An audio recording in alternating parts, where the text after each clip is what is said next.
హంతకులు సంఘ వ్యతిరేక శక్తులుగా చిత్రీకరించడంపై ఆగ్రహజ్వాలు ప్రభుత్వానికి మంచి పేరు వస్తుంటూ చూడలేక మాపై విషయం కక్కుతున్నారు, ఈనాడు ఎవరు చదవద్దంటూ ఊరూరు ఆ పత్రిక ప్రతుల దహనం అన్నటువంటి వార్తని ఇక్కడ ప్రధానంగా హైలైట్ చేశారు. లేకపోతే ఆంధ్రజ్యోతి, ఎన్డీఏను బలపరచండి అంటూ దేశం బలోపేతం కావడమే మా లక్ష్యం, ఏపీలో జగన్కు వ్యతిరేక పవనాలు, బాబుతో అమిత్ షా పొత్తు చర్చలు, ఢిల్లీలో సుమారు గంట పాటు పెట్టి కలిసి పనిచేయడంపై అవగాహన.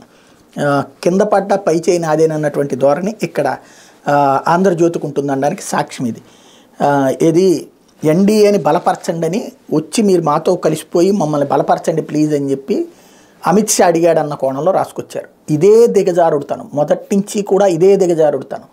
చంద్రబాబు మీద ప్రేమ పెరిగిపోయి చంద్రబాబు లోకనేత, దేశనేత, అంతర్జాతీయ నేత, అమెరికా అధ్యక్షుడు అయిపోతాడు. ఈ తరహాలో ఆయన్ని జాకీలేసి లేపుతా అవతల ఉన్నటువంటి అమిత్ షా, నడ్డా లాంటి వాళ్ళు ఏదో గతి లేక అయ్యా మీరు లేకపోతే కష్టపడిపోతాం, అక్కడ జగన్ ఓడిపోతున్నాడని చెప్పేసి మిమ్మల్ని అందుకని పిలుస్తున్నాము అని చెప్పి, జగన్ ఓడిపోతాడు అనుకున్నప్పుడు తెలుగుదేశం పార్టీని అసలు బీజేపీ దగ్గరికి ఎందుకు పోతుంది?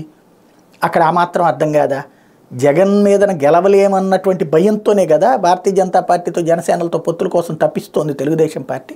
అది కళ్ళెదురుగుండా పబ్లిక్ అందరికి కనబడుతున్న కనికట్టు చేసేటటువంటి వార్తల్ని, అంటే ఒరిజినల్ విషయాల్ని వక్రీకరించి రాయడం అన్నటువంటిది ఒక ఆంధ్రజ్యోతికే తెలిసింది.